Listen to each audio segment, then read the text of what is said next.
Unit third है हमारी हिंदी की। पद शिक्षण का अर्थ, उद्देश्य, महत्व, विधियां और सोपान। उसके बाद सेकंड पॉइंट है इसमें गद्य शिक्षण का अर्थ, उद्देश्य, महत्व, विधियां और सोपान।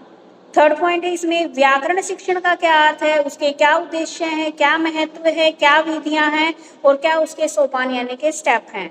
उसके बाद फोर्थ पॉइंट इसमें आएगा हमारा हिंदी शिक्षण में अनुवाद का अर्थ, विशेषताएं, रचना शिक्षण, जिसमें आप कहानी, पत्र, नाटक एवं निबंध, उनके क्या उद्देश्य हैं, महत्व, विधियां और क्या क्या स्टेप हैं, इनको देखोगे।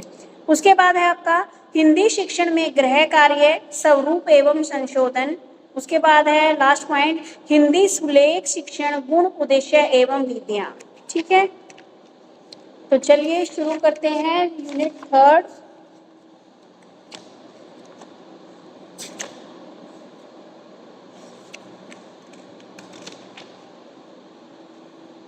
पद शिक्षण का अर्थ।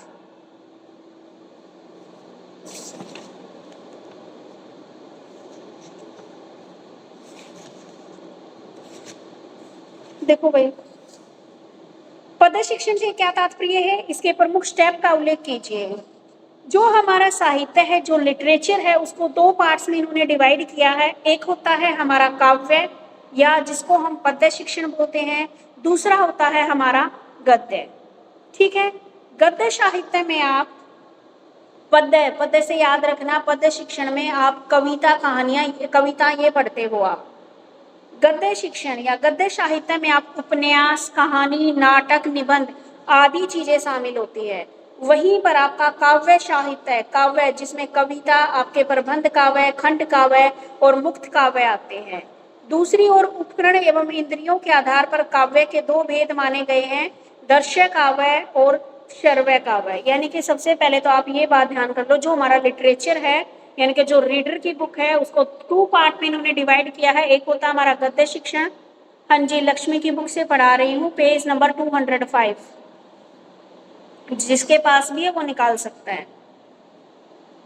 गद्य शिक्षण साहित्य को दो वर्गों में बांटा है, काव्य जिसको आप पद्य साहित्य बोलते हैं और दूसरा क्या आपका गद्य साहित्य है। काव्य साहित्य में आप प्रबंध काव्य, खंड काव्य, मुक्त काव्य यानी कि जितने भी ये कविताएं हैं जिस टाइप की उनको पढ़ते हो। और जो आपका गद्य साहित्य है उसके अंदर आप कहानी, उपन्यास, नाटक, निबंध आदि चीजें इसके अंदर शामिल की गई हैं। अब यहाँ पर बात करते हैं हम पद्य साहित्य की। हमें यहाँ पर क्वेश्चन देखना है पद्य शिक्षण, जिसको आप कविता शिक्षण भी बोलते हैं या काव्य शिक्षण भी बोलते हैं। इसको दो भागों में इन्होंने बांटा है, दो भेद माने हैं। एक होता है दृश्य काव्य, एक होता है श्रव्य काव्य। एक तो आप कविता सुनते हो, एक आप कविता को सुनते हुए देख रहे हो। ठीक है, दृश्य काव्य के अंतर्गत आपके क्या है, नाटक, एकांकी आदि आते हैं। ठीक है, कोई भी शॉर्ट नाटक आ गया या कोई भी शॉर्ट एकांकी आ गई, एक व्यक्ति की जीवनी, उसके बारे में।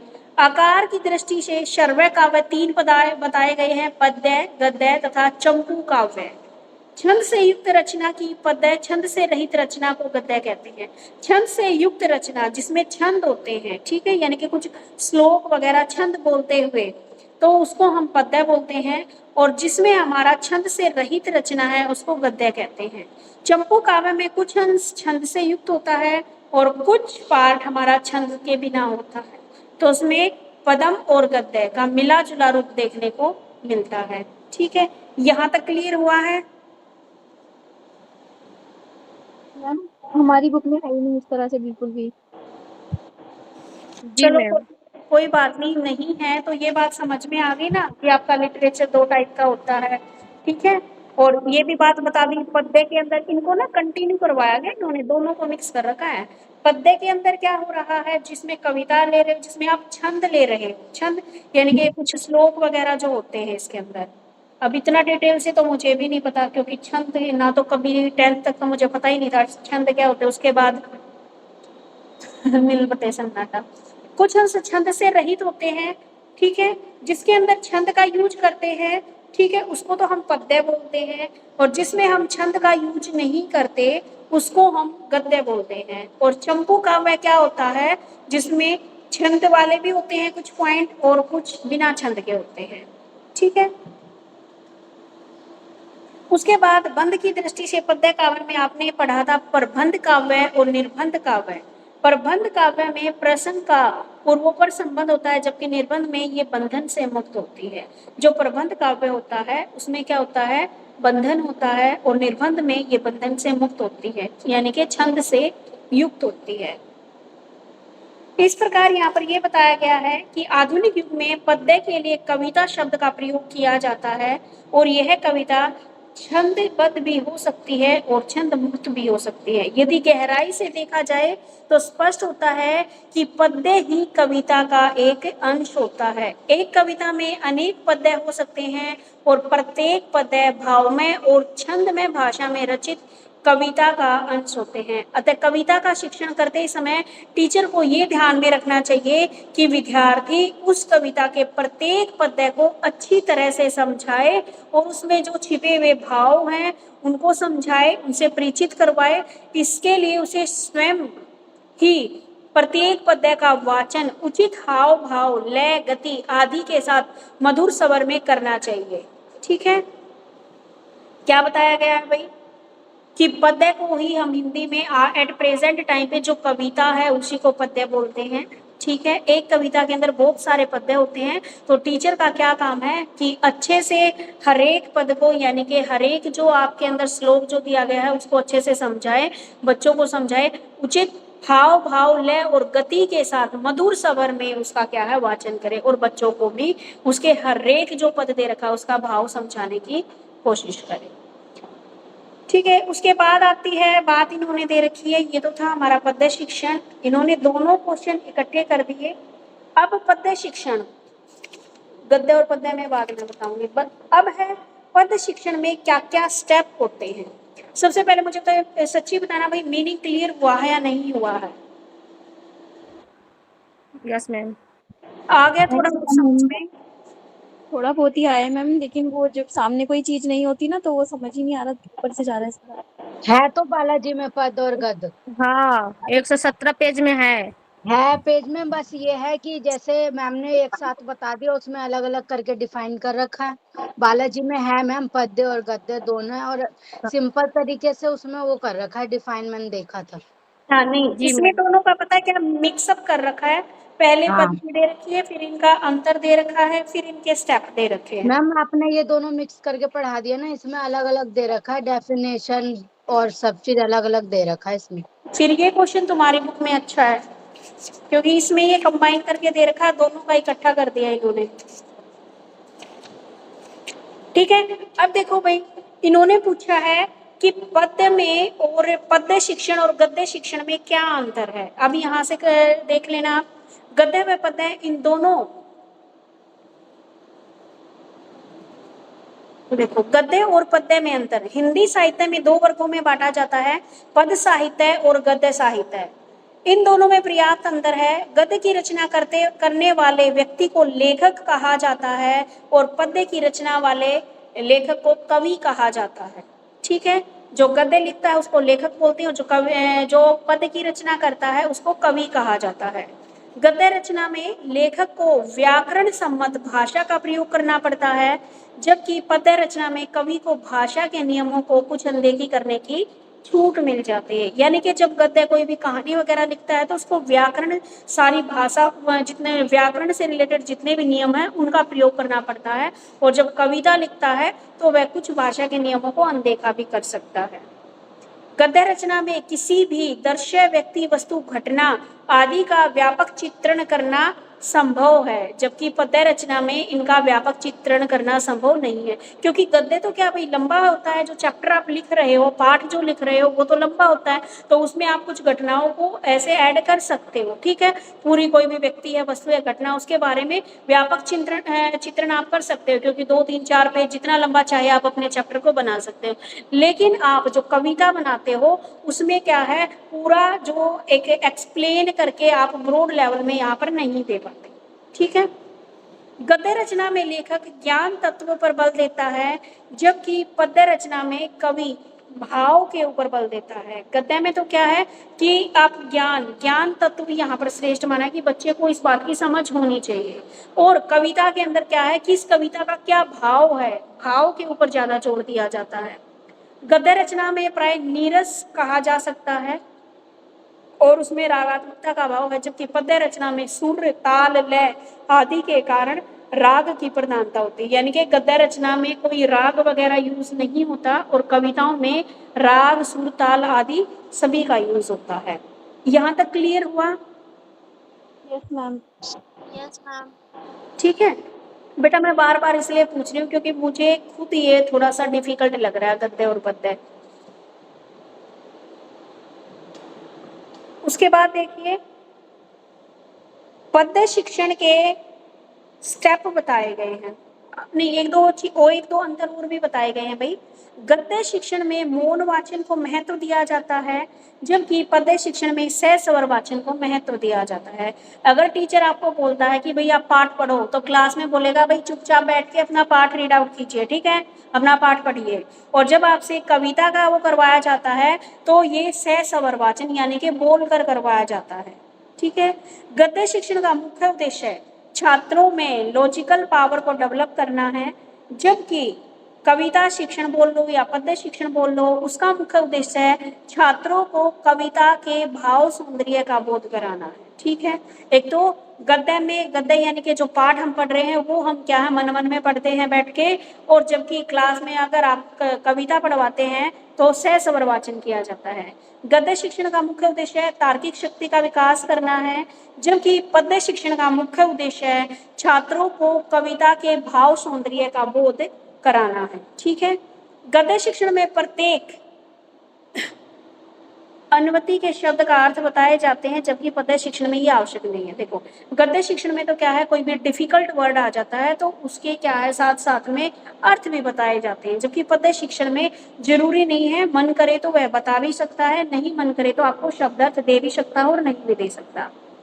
गद्य शिक्षण में प्राय एक पाठ को एक यूनिट में बांटकर पढ़ाया जाता है और पद्य शिक्षण में कविता पाठ प्राय एक ही यूनिट में पूरा किया जाता है, ठीक है। यानी कि जो गद्य शिक्षण में है उसमें तो पाठ की क्या आप यूनिट बांट सकते हो, यानी कि पाठ मान लो आज एक उसमें नहीं आया, एक पार्ट बना दिया अपने चैप्टर के, पार्ट 1, पार्ट 2, पार्ट 3, लेकिन जो कविता होती है वो सिर्फ एक ही पार्ट में या एक ही यूनिट में सम्मिलित हो जाती है।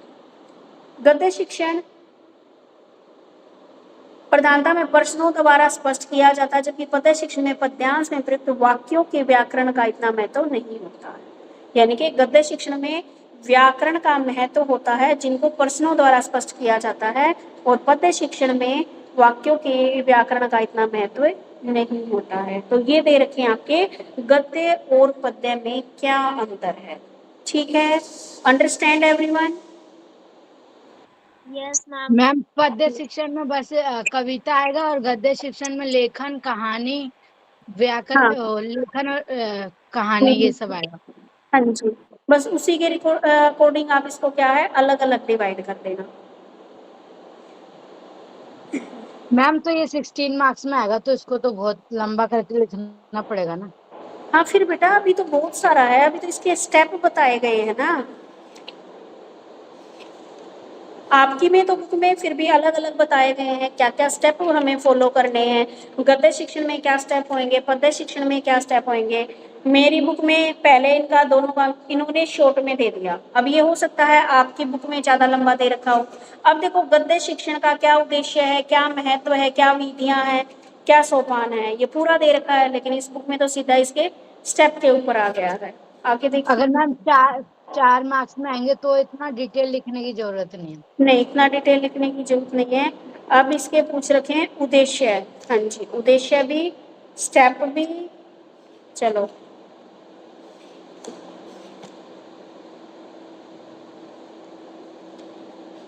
हाँ जी, दे रखा गद्य शिक्षण का भी सारा। अब देखो भाई, जो हम पद्य शिक्षण करते हैं उसका क्या उद्देश्य है, यानी कि जो कविता शिक्षण जो करते हैं उसका क्या उद्देश्य है। पहले पद्य की बात कर रहे हैं ना, तो पहले पद्य के ही उद्देश्य पढ़ेंगे, ठीक है। तो इसका क्या उद्देश्य है भाई, एक तो फर्स्ट उद्देश्य ये है कि विद्यार्थी को स्वर, लय, आरोह अवरोह के साथ कविता पाठ करने में सक्षम बनाया जाए। यानी कि बच्चा जब रीडिंग करता है तो उस कविता को वो एक नीरस भाव से नहीं, उसको उसी लय और ताल में बच्चे को बोलना सिखाया जाए। उसके बाद छोटे बच्चे को तुकबंदी सामग्री पढ़ने का अभ्यास करवाया जाए, यानी कि तुकबंदी यानी कि राइमिंग वर्ड जो होते हैं उनका पढ़ने का अभ्यास करवाया जाए। कविता सह स्वर पढ़ने में विद्यार्थी के 1 मिनट बेटा 1 मिनट। हेलो, चलिए देखते हैं यहाँ तक समझ में आ गया।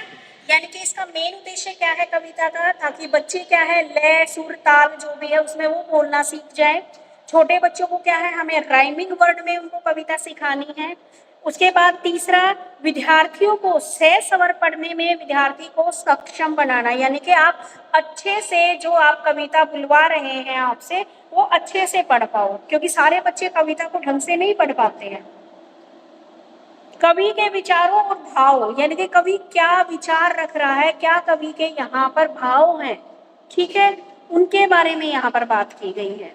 आगे है कविता शिक्षण के अंतर्गत उचित हाव भाव के साथ कविता पाठ कराना, ठीक है, यानी कि जो कविता शिक्षण है उसके अंतर्गत उचित हाव भाव के साथ क्या कराना है, हमें कविता पाठ कराना है। उसके बाद दे रखा है इसने कविता के मुख्य क्या विचार हैं, क्या भाव हैं, कल्पना शक्ति को समझने के योग्य बनाना बच्चे को, ठीक है, यानी कि कविता में क्या विचार दिया गया है, ठीक है, कविता में क्या भाव है, बच्चा उनको समझे और उसके अंदर वो डेवलपमेंट हो। देखो कई सारी कविताएं हमारी उससे, जैसे हमारा देश गुलाम था उस टाइम पे भी बहुत सारी कविताएं लिखी गई थी लोगों के अंदर वो जज्बा निकालने के लिए, जज्बा वो करवाने के लिए कि लोग इन कविताओं को पढ़ें और उनके अंदर भी क्या एक जज्बा है कि उन्हें भी अपना देश आजाद करवाना है, ठीक है। तो उसमें क्या था, एक भाव था, अपनी देशभक्ति थी, ठीक है।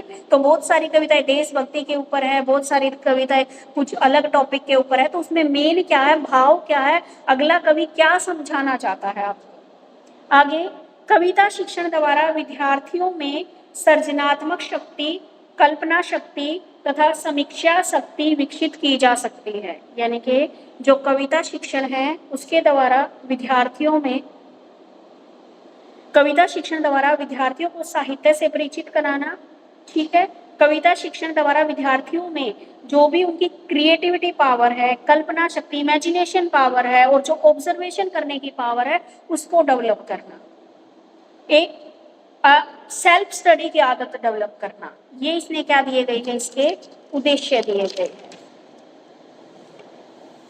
उसके बाद और क्या क्या उद्देश्य दिए गए हैं इन्होंने, विद्यार्थी को कविता विशेषण का पूर्ण ज्ञान प्राप्त कराना, उसका संस्कृत परिचय देना, कविता में क्या संदेश छुपा है उससे अवगत कराना, भाव पक्ष कला पक्ष से विद्यार्थियों को अवगत कराना, कविता में वर्णन किए गए भाव और विचारों को बिना किसी परिवर्तन के विद्यार्थियों तक पहुंचाना, ठीक है।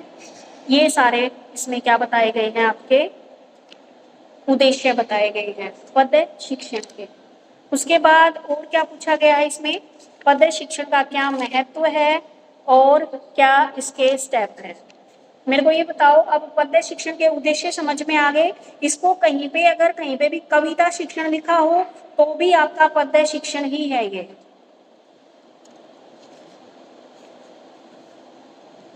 ठीक है बेटा। किसी बुक में कविता शिक्षण भी लिखा मिल सकता है। Understand everything. बालाजी में कविता शिक्षण ही लिखा है इसमें, कविता Yes, के ma'am. पक्ष, कविता के दो पक्ष। हाँ जी, तो बेटा इसको जो ये पद्य है ना, इसको आप क्या है कविता शिक्षण भी बोलते हो। एट प्रेजेंट टाइम में इसको कविता शिक्षण बोलते हैं, ठीक है। तो कहीं पर पद्य मिलेगा, कहीं पर आपको कविता मिलेगा, तो कंफ्यूज मत होना। मैम श्लोक तो इस पद शिक्षण में ही आएगा ना, क्या श्लोक वगैरह पद शिक्षण में आएगा ना। हाँ जी, श्लोक वगैरह इसी के अंदर आएंगे। Okay ma'am. अब देखो भाई, इसके क्या क्या स्टेप है, यहाँ तक समझ में आ गया सभी को।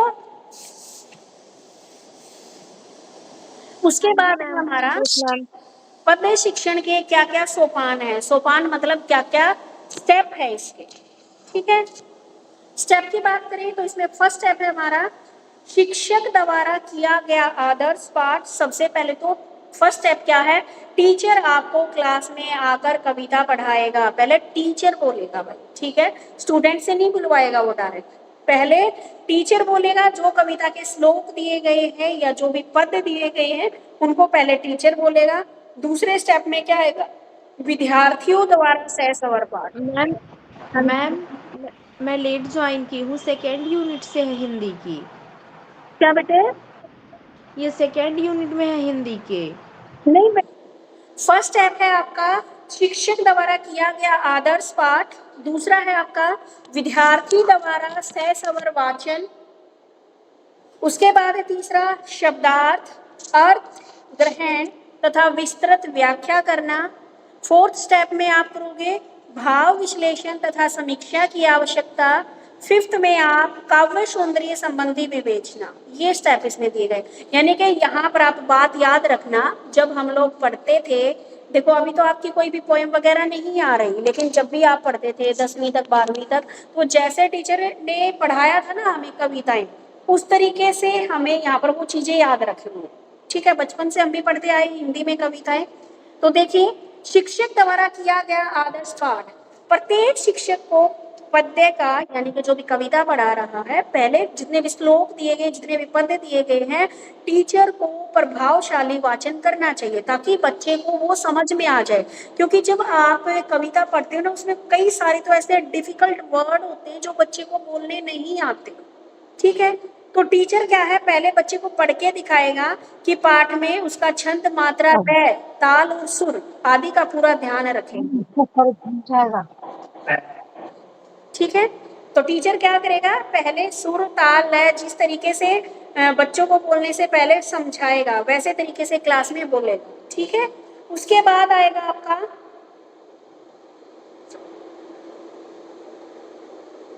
विद्यार्थियों द्वारा सहसवर पाठ। देखो, एक तो शिक्षक द्वारा किया गया आदर्श पाठ अगर उच्च कक्षाओं में गाकर पढ़ना उचित प्रतीत नहीं होता है, क्योंकि इस बात का भय बना रहता है कि कहीं शिक्षक उपहास का पात्र न बन जाए। यानी कि जो हायर स्टडीज हैं उसमें टीचर क्या है, आपको पढ़ के नहीं सुनाएगा। ये सिर्फ क्या है, आपके 10वीं या 12वीं तक ही टीचर क्या करेगा, आपको पढ़ के सुनाएगा। फिर बच्चा, क्योंकि बच्चा इस लेवल पे आके तो बच्चा ये हो जाता है कि खुद पढ़ सकता है, तो कम से कम 10वीं तक तो टीचर क्या आपको पढ़ना सिखाएगा। ये बात विद्यार्थी द्वारा सहस्वर पाठ, उसके पश्चात विद्यार्थियों के द्वारा अनुकरण पाठ करवाया जाता है। अनुकरण मतलब फॉलो अप करना, कि टीचर की नकल करना। टीचर ने जो जो बोले हैं सेंटेंस, वही वही सेंटेंस बच्चे भी बोलते हैं। आपने देखा होगा जब बच्चे संस्कृत पढ़ते हैं ना, तो संस्कृत में भी ऐसे श्लोक होते हैं, पहले टीचर बोलता है फिर बच्चे उनको बोलते हैं। ठीक है, ये तो मैं डेली देखती हूँ, संस्कृत वाली मैडम को तो डेली देखती हूँ, वो जब भी पढ़ाती हैं पहले बोलती हैं, बच्चे उनके साथ साथ बोलते हैं। एक संस्कृत वाली क्लास है जिसमें से सब बच्चों की आवाज आती है, बाकी किसी क्लास में से नहीं। यहाँ तक समझ में आ गया? उसके बाद आप करते हो, 2 स्टेप कर लिया आपने अपनी क्लास में। अब मान के चलो कि तुम 7वीं 8वीं के बच्चे हो और क्लास में तुम पोएम पढ़ रहे हो। ठीक है, तो पोएम पढ़ रहे हो तो सबसे पहले टीचर क्लास में आया, उसने पढ़ाया आपको। ठीक है, आपने टीचर के साथ साथ आपने क्या है, उनको बोला जितने भी श्लोक हैं। उसके बाद शब्दार्थ, अर्थ ग्रहण तथा विस्तृत व्याख्या। उसके बाद क्या हो गए, आप शब्दार्थ करते हो। हाँ जी, हम भी करते थे। टीचर क्या है, ये पढ़ा दिया मैं पोएम, फिर टीचर शब्दार्थ लिखवाता है, भाई ये शब्द है, ये अर्थ है। फिर और क्या करवाता टीचर, और हमारी नोटबुक में क्या करवाता, पहले शब्दार्थ, फिर अर्थ ग्रहण और फिर उसकी विस्तृत व्याख्या। हम एक एक श्लोक लिखते हैं, फिर उसकी विस्तृत व्याख्या लिखते हैं, हिंदी लिखते हैं उनके साथ में। ठीक है, पूरी, वैसे तो ये भी हिंदी में ही होती है, लेकिन इनकी जो व्याख्या है वो लिखते हैं अपनी भाषा में, जो भी हम यूज कर रहे हैं हिंदी। ये नहीं है कि इंग्लिश में लिख दोगे। उसके बाद है भाव विश्लेषण एवं समीक्षा की व्याख्या, कि उसमें क्या भाव व्यक्त किया गया है। फिर आप ये भी बताते हो कि इसमें ये भाव व्यक्त किया गया है, ये अलंकार यूज हुआ है, ये सारी चीजें भी हम बताते हैं उसके अंदर। मतलब जो लेखक है वो अपने इस कविता के माध्यम से क्या कहना चाहता है। हाँ जी, यस मैम। यानी कि यहाँ पे लेखक नहीं, यहाँ पे कवि होता है। अच्छा, एक कवि वाला है। हाँ जी, ये कविता कवि लिखता है, और जो चैप्टर है आपके गद्य हैं जो वो लेखक लिखता है। ठीक है, तो इसमें भाव विश्लेषण किया जाता है कि जो कवि है वो हमें क्या समझाना चाहता है। उसके बाद काव्य सौंदर्य संबंधी विवेचना। काव्य संबंधी इसमें क्या है कि कवि ने कौन सी विचार सौंदर्य, कल्पना सौंदर्य, भाव सौंदर्य, शैली सौंदर्य, किस किस की अनुभूति की है, ये सारी चीजें यहाँ पर लिखनी है। जैसे कल्पना का उपासक माना गया। जहां न पहुंचे रवि वहां पहुंचे कवि, अर्थात सूर्य जहां नहीं पहुंच सकता कवि वहां पर पहुंच सकता है। तात्पर्य यह है कि कवि की कल्पना असीम है। शिक्षक को कविता में निहित उन शब्दों चित्रों की व्याख्या करनी है जो कल्पना लोक से संबंधित है। इसमें अलंकार, छंद, माधुर्य, गुण, ठीक है, रस, ये इन सारी चीजों का बच्चे को बताना है। इसमें मैम ये होता है कि जब हम किसी भी श्लोक का पूरा भाव सौंदर्य या फिर प्रस्तावना पूरी लिख रहे होते हैं तो सबसे पहले उसके स्टेप होते हैं हाँ जी, कि मतलब पहले श्लोक लिखो, उसके बाद उसका भाव व्यक्त करो, उसके बाद मतलब उसकी काव्य सौंदर्य, मतलब उस जो श्लोक है उसके अंदर क्या क्या यूज हुआ है, कौन सा रस है विनोद वाक्य क्या होते हैं, ये सारे व्याख्या क्या बोलते हैं मैम इनको, रस है, रस मतलब रस वाक्य क्या होता है ना, जिसमें हाँ मतलब जी। समझा नहीं पा रही मैं, जो मतलब वो राधा कृष्ण से संबंधित होते हैं उसमें वो रस होता है ज्यादातर, मतलब इस तरह से काव्य सौंदर्य ना बताना होता है कि इसमें मतलब क्या तुम्हें मतलब यहाँ पे व्याकरण यूज हुई है। अगर कुछ भी याद ना है ना तुम्हें, तो जैसे तुम हमें देखो, अब मुझे ये पढ़ाते हुए मुझे याद आ गया, जैसे हमारी हिंदी वाली मैडम पहले उसका श्लोक लिखवाती थी, यानी कि ये जैसे स्टेप बोल रखे हैं ना, ऐसे ही करवाती थी मैडम भी। पहले पढ़ाती थी, फिर हम साथ साथ बोलते थे, फिर अगला मैडम फिर घर से काम के लिए देते थे कि भाई शब्दार्थ लिख के लाओ। फिर बच्चा क्या करता था, घर से शब्दार्थ लिख के लेके आ गया, फिर अगले दिन दे देते भाई जो जो मैंने पढ़ाया उसकी विस्तृत व्याख्या लिखनी है आपने, फिर क्या भाव है इसके अंदर, वो भी सारी चीजें वे व्याख्या के अंदर ही लिखते थे हम लोग कि प्रस्तुत पद्यांश निम्नलिखित कविता से लिया गया है, इसके कवि ये फलाना फलाना, और फिर उसके बारे में व्याख्या कर देते, इसमें ये छंद रूप सारी चीजें उस व्याख्या में लिख देते थे हम लोग। तो मतलब जो आपने पढ़ा ना, अपनी क्लास को याद कर लेना कि तुम लोगों ने किस तरीके से पढ़ी थी कविताएं, क्या क्या लिखवाया था, वही स्टेप यहाँ पर लिखने हैं आपको। आ गया समझ में? Yes ma'am. जी। उसके बाद कविता इसके पद्य शिक्षण के स्टेप हो गए।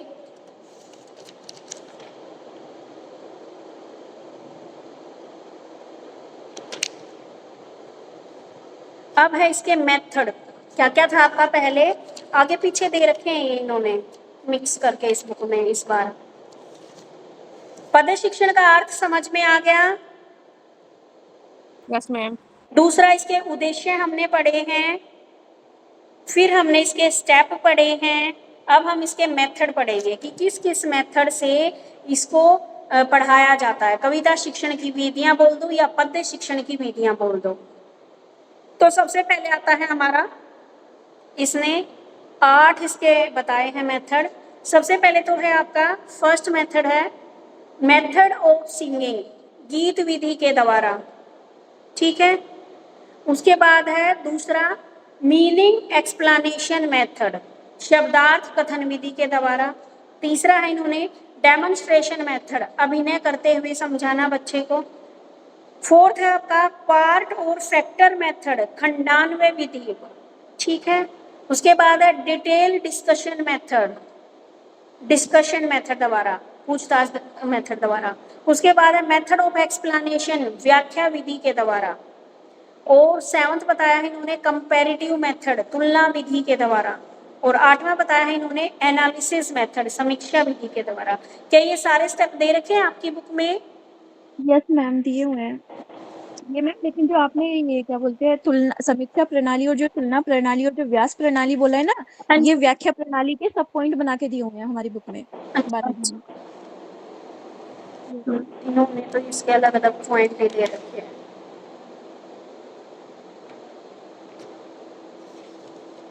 देखो अब इसमें मेथड में क्या क्या बताया है। एक तो सबसे पहले आया है गीत विधि के द्वारा। कविता शिक्षण की ये पहली विधि है। इसमें टीचर लय, ताल और स्वर के साथ सबसे पहले स्वयं गीत का पाठ करता है, बाल गीत का पाठ करता है। इसके बाद बच्चे अध्यापक का अनुकरण करते हैं। शिक्षक तथा बच्चे मिलकर लय ताल के अनुसार बाल गीत का गान करते हैं। छोटी कक्षाओं में बच्चों को कविता सिखाने के लिए यह विधि सर्वाधिक उचित मानी गई है, ठीक है। ये तो बिल्कुल इजी है भाई, पहले टीचर गाता है, साथ साथ में बच्चे पोयम बोलते हैं। और ये मेन कहाँ पर यूज होता है ये मेथड? छोटी क्लासेस में, प्राइमरी लेवल पे। इसमें क्या है, छोटे छोटे वाक्य होने चाहिए, भाषा सरल होती है। गीतों में जो भी बातें वर्णित की जाए वे बच्चों के जीवन और वातावरण से जुड़ी हुई होनी चाहिए, और यह भी जरूरी है कि इन गीतों को गाने से बच्चों का मनोरंजन हो और वे आसानी से गीत के विषय को ग्रहण कर सके। हाँ, ये बात बिल्कुल सही है भाई। छोटे बच्चों में जब उनको कविता पढ़वाई जाती है ना, पूरा दिन घर पे भी वही कविता बोलते रहते हैं, ठीक है। तो बच्चों को उनको याद भी करवाया जाता है, इसके अंदर सरल भाषा होती है और बच्चों का मनोरंजन होता है। बच्चों को ये भी ये समझ में नहीं आया कविता क्या करवा रहे हैं, उनके लिए तो क्या हुआ कि उन्होंने एक नया सॉन्ग सीख लिया। जैसे मेरी बेटी गाती रहती है पूरा दिन, मेरा मुझसे भारी मेरा बस्ता, अभी उनकी मैडम ने करवाई होगी मुझसे भारी मेरा बस्ता, पूरा दिन वही गाती रहती है और बोलती है मम्मी मैंने एक नया गाना सीखा है। मगर ठीक है बेटा गा ले। ठीक है, तो फर्स्ट वाला मेथड समझ में आ गया, मेथड ऑफ सिंगिंग। उसके बाद है आपका meaning explanation method. Meaning explanation method में क्या बताया गया है कि प्राथमिक कक्षाओं से लेकर फिर कुछ प्राथमिक कक्षाओं से कुछ बड़ी कक्षाओं में इस विधि का प्रयोग किया जाता है। इस विधि में अक्सर शिक्षक स्वयं कविता का पठन करता है और कभी कभी विद्यार्थियों के द्वारा भी क्लास में पढ़ने के लिए कहता है, और साथ साथ में क्या करता है टीचर, उसका अर्थ समझाता जाता है। ठीक है, इसको शब्दार्थ कथन विधि बोलते हैं। ठीक है, ये पहले पढ़ता है, फिर कठिन शब्दों के अर्थ बताता है, फिर पूरी पंक्ति का सरल गद्य में अनुवाद कर देता है। लेकिन यह विधि कविता शिक्षण के लिए उपयोगी नहीं है, क्योंकि इसमें विद्यार्थी केवल श्रोता बनकर कक्षा में निष्क्रिय होकर बैठे रहते हैं और जो एक्टिविटीज में भाग नहीं लेते और नीरस हो जाता है। विद्यार्थी भले ही कविता के अर्थ को भली प्रकार जान लेते हैं, लेकिन वे भावानुभूति और रसानुभूति प्राप्त नहीं कर पाते। यानी कि साथ साथ जो ये बता रखी हैं, इनके मेरिट डिमेरिट भी उन्होंने साथ साथ बता दी। शब्द एक्सप्लेनेशन मेथड में क्या है, या तो टीचर पढ़ देगा या टीचर बोल देगा क्लास में बच्चे को बेटा आप पढ़ो, फिर इनके क्या क्या डिफिकल्ट मीनिंग है वो बताता जाएगा, और जो गद्य या जो गद्य नहीं, जो पद्य बच्चे ने पढ़ा है, जो श्लोक बच्चे ने पढ़ा है, उसकी हिंदी समझा देगा। ठीक है, उसका क्या भाव है, हिंदी में तो है ही ना, ये हिंदी क्या समझाए, उसका पूरा क्या भाव है वो समझा देगा। उसके बाद है आपका डेमोन्स्ट्रेशन मेथड। इस विधि को विकसित करने के इसको अभिनय विधि भी कहा जाता है। अक्सर बाल गीत अभिनय पर आधारित होते हैं, इसमें बच्चे का ज्यादा इंटरेस्ट होता है। ठीक है, शिक्षक का कर्तव्य बनता है कि इसमें सहस्वर वाचन कराए। देखो भाई, जब छोटे बच्चों को सिखाया जाता है ना, तो गीत और डेमोन्स्ट्रेशन मेथड में बच्चे साथ साथ उस पर डांस भी करते हैं या उनको करके भी दिखाया जाता है। ठीक है, इसमें क्या है, बच्चे शिक्षक को ध्यान से सुनते हैं और फिर शिक्षक का अनुकरण करते हुए, अभिनय करते हुए साथ साथ में बाल गीत गाते हैं। इसमें व्यक्तिगत स्तर पर भी होती है ये और सामूहिक स्तर पर भी होती है, यानी कि बच्चा खुद एक्सप्रेशन के साथ भी ये करके दिखा सकता है। आपने अक्सर देखा होगा छोटे बच्चों को, वो जब भी पोएम बोलते हैं ना, तो साथ में हाथ पैर हिला के वो उसको एक रिप्रेजेंट करते हैं।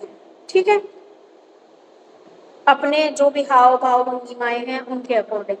उसके बाद सामूहिक स्तर पर क्या है, सामूहिक स्तर पर पूरे सारे क्लास के बच्चे हैं या एक ग्रुप बना दिया टीचर ने और एक कोई भी पोएम दे दी, उसके ऊपर वो डेमोन्स्ट्रेशन करके दिखाते हैं। पोएम को भी गाते हैं और साथ साथ उसके जितने भी वो हैं उनको करके दिखाते हैं, एक्शन वगैरह जो भी यूज करते हैं उनको भी करके दिखाते हैं। उसके बाद है आपकी खंडान्वय विधि। इस विधि के अंतर्गत शिक्षक या तो स्वयं कविता का सहस्वर पठन करता है या विद्यार्थी से। तत्पश्चात पूरी कविता को छोटे छोटे भागों में विभक्त कर दिया। खंडान्वय, खंड करना।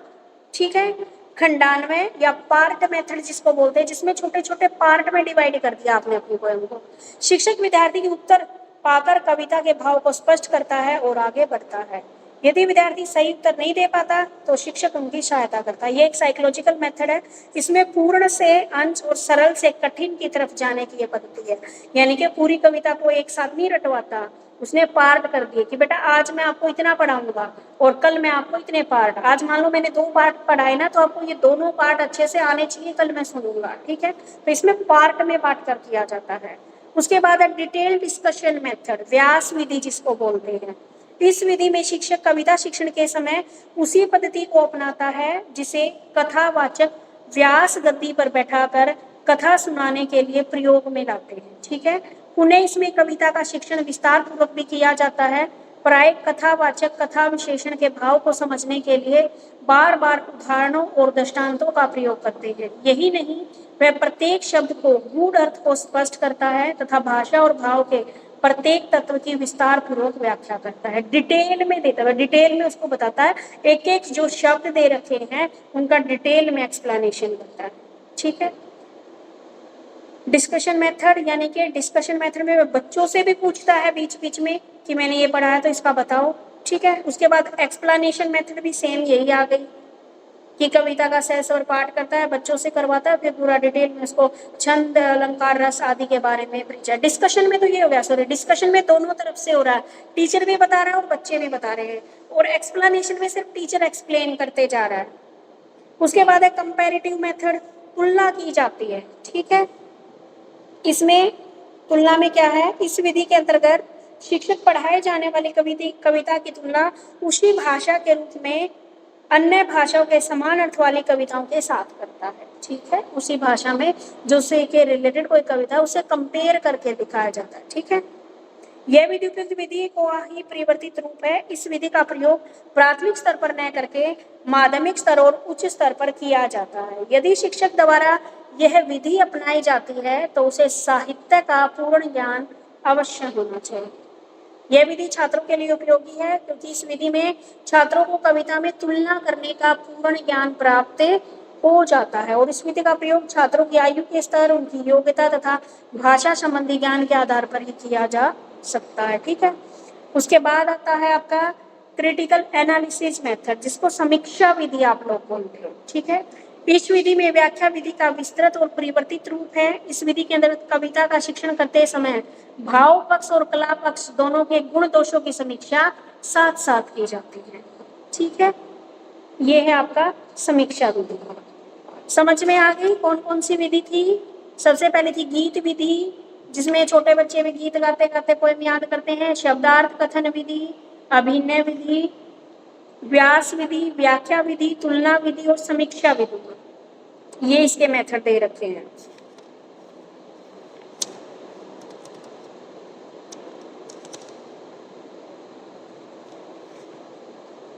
समझ में आ गया बेटे?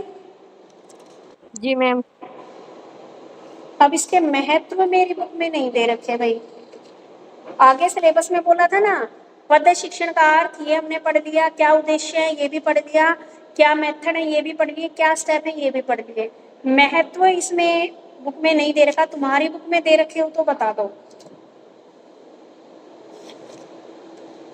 कविता शिक्षण का महत्व दिया है इसमें। हाँ तो एक बार बता दीजिए। पढ़े मैम? हाँ जी पढ़ दो। हेडो महान शिक्षाविद कहा करते थे कि कविता विद्यार्थियों में सौंदर्य भावना पैदा करती है। यदि छात्र अपने विचार और कार्य में ध्वनि और हृदय में सौंदर्य की ओर स्वाभाविक रूप से उन्मुख हो जाए तो हम शिक्षा का उद्देश्य प्राप्त कर लेंगे। कविता जिस सौंदर्य की अनुभूति कराती है, उस सौंदर्य का दर्शन यदि छात्र विद्यालय छोड़ने के बाद भी कर सके तो शिक्षा का उद्देश्य पूरा हो जाएगा। पहला स्टेप था मैम। दूसरा है कविता छात्रों की भावनाओं का परिष्करण करती है, उनमें शक्ति और साहस के भाव पैदा कर उनको उत्तम और उत्कृष्ट बनाती है। वे दीन दुखियों की सहायता करने के लिए प्रेरित होते हैं, उनमें देश प्रेम की भावना का विकास होता है। कवियों की सूक्तियों उनके आचरण को सुधारती है, अतः कविता का शिक्षण किया जाता है। तीसरा है छात्रों में कल्याणकारी भावनाएं विकसित हो, वे काव्य में रामायण महाभारत जैसे महाकाव्यों में पढ़े हुए आदर्श पुरुषों के जीवन चरित्र से जीवन भर मार्गदर्शन लेते रहे, इसलिए कविता शिक्षण किया जाता है। चौथा है जीवन एक कला है, उसको कलात्मक बनाने के लिए पाठ्यक्रम में सर्वोच्च कला काव्य को स्थान दिया जाता है। मानव जीवन का उद्देश्य है अलौकिक आनंद की प्राप्ति, कविता उस अलौकिक आनंद का साधन है। कविता सर्वश्रेष्ठ कला इसलिए है कि उसमें मूर्त आधार बहुत कम लिया जाता है। कविता ललित कलाओं में सर्वोत्तम कला है, जो हमको चिंतन आनंद देने वाली वस्तु है। पांचवा है लेमन एक शिक्षाविद हुए हैं, उन्होंने कविता शिक्षण को पाठ्यक्रम में रखने के लिए विशेष जोर दिया है। लेमन के अनुसार कि यदि हम बालक को पूर्ण शिक्षा देना चाहते हैं तो हमें उसके हृदय को शिक्षा देनी चाहिए। हृदय की वास्तविक शिक्षा कविता में अंतर्दृष्टि प्राप्त करने से होती है। कविता के भावों को समझने में छात्रों में जो सौंदर्य भावना पैदा होती है वह उनके जीवन को समृद्ध बना देती है। प्रत्येक कविता के शब्द में छात्र के लिए संदेश होता है कि कविता छात्रों को जीवन के चित्रण सत्यों की ओर ले जाती है। एक बार बेटा ये पॉइंट पॉइंट बताओ क्या क्या बताया गया है भाई आपके महत्व में। एक तो देशभक्ति की भावना को विकसित करती है कविता। दूसरा जैसे कविता विद्यार्थियों को सौंदर्य भावना पैदा करती है और अपने विचार से कार्य ध्वनि को हृदय सौंदर्य की ओर स्वाभाविक रूप से हो जाए, हम शिक्षा उद्देश्य प्राप्त कर लेंगे। कविता जिस शैक्षणिक सौंदर्य की उद्देश्य को अनुभूति। प्राप्त करने में हेल्प करती है, बच्चे को मोटिवेट जी करती है ताकि वह क्रिएटिव मेथड से कोई ना कोई चीज, जैसे हमें भी मोटिवेट करती है भाई हमें भी कविता लिखनी चाहिए। ठीक है, हमें क्रिएटिव बनाती है। और क्या क्या पॉइंट है? इसमें ये भी दिया है कि जैसे मतलब यदि छात्र विद्यालय छोड़ने के बाद भी कर सकते हैं, शिक्षा का उद्देश्य पूरा हो जा सकता है। हाँ जी, यानी कि जरूरी नहीं है कि कविता हम स्कूल में रहे तभी लिख सकते या पढ़ सकते हैं। हम बाद जी में भी अगर हमने स्कूल छोड़ दिया तो भी इसका महत्व है हमारे जीवन में, हम बाद में भी कविताएं लिख सकते हैं। जी। ठीक है, और और भी कोई दूसरा स्टेप में है जैसे मतलब कविता छात्रों की भावनाओं का परिष्करण करती है, उनमें शक्ति और साहस भाव पैदा करती है। हाँ जी, मान लो देशभक्ति की कोई भी कविता हम पढ़ रहे हैं, आप देखो खुद भी अगर हम पढ़ रहे हैं तो हमारे अंदर ना एक अजीब सी पावर आती है कि हमारा अपने देश के प्रति जो प्यार है वो झलकता है। आप ना कविता ही क्या, आप ना कोई मूवी भी देख लो तो भी उसमें ऐसा लगेगा कि भाई मेरे अंदर ही जोश आ गया अभी ये मूवी देख के। जी। और तीसरा स्टेप में है ये कि कलाकारी भावनाएं विकसित हो जाती है। काव्य रामायण महाभारत जैसे महाकाव्यों को पढ़े हुए आदर्श पुरुषों के जीवन चरित्रों को जीवन भर मार्गदर्शन लेते रहते हैं, हाँ इसलिए जी, तो कविता ये से हमें छूट क्या किया जाता गाइडलाइंस देती है। ठीक है, हमारे जीवन में किस प्रकार जैसे महापुरुषों के जो काव्य पढ़ रहे हैं तो उससे भी हमें क्या है अपने जीवन में किस प्रकार आगे बढ़ना है उसका मार्गदर्शन मिलता है। है। जी, उन जैसे पुरुषों के जीवन चरित्रों से जीवन का हम कर सकते हैं, दर्शा सकते हैं उसमें। हाँ जी, चलो ठीक है। और भी है बेटे? 5 है स्टेप, पांचों में तो समझ आ जा रहा है मैम। ठीक है, समझ सुनो में आ तुम, गया बेटा? मैम एक मिनट, कौन सा पेज नंबर का तुम पढ़ रही हो? 118 से 119 पेज तक है। तो तुम पढ़ कुछ और रही हो, इसमें कुछ और है तो ठीक है। देखो कविता शिक्षण का महत्व। हाँ ठीक है ठीक है। चलो ठीक है, आ गया समझ में? इसमें दिया है सब कुछ मैम, लेकिन इधर से उधर दिया है, ढूंढना पड़ रहा है। आज तो ना ये मेरी बुक में कोई पॉइंट नहीं दे रखा है, जैसे इन्होंने पद्य और गद्य दोनों इकट्ठे ही दे दिए मेरी बुक में, कोई कहीं पॉइंट दे जी, रखा है तो मैंने पहले जो इसमें अलग अलग पॉइंट करके दिया है। हाँ जी, जैसे मैंने इसमें पहले आपको सिर्फ पद्य पद्य के बारे में बताया, नहीं तो इन्होंने इकट्ठा दे रखा था, पहले पद्य का उद्देश्य फिर गद्य का उद्देश्य साथ साथ दे रखे थे। ठीक है, जी तो अब आपको कल ये पढ़ के आना है और घर से जो आपका गद्य शिक्षण है वो पढ़ के आना है। ठीक है, समझ में आ जाएगा तो ठीक है, नहीं समझ में आया तो मैं कल बता दूंगी। अगर सबको समझ में आ जाएगा गद्य शिक्षण तो फिर व्याकरण शिक्षण से शुरू कर लेंगे। ठीक है, नहीं आया तो फिर यही टॉपिक पढ़ा दूंगी। मैम पेज नंबर बता दीजिए गद्य शिक्षण वाला। बेटा कौन सी बुक में पूछ रहे हो? बालाजी वाली में मैम। बालाजी वाली बच्चों से पूछो। 117 में है, देखना बीच बीच में दिया है। 117 से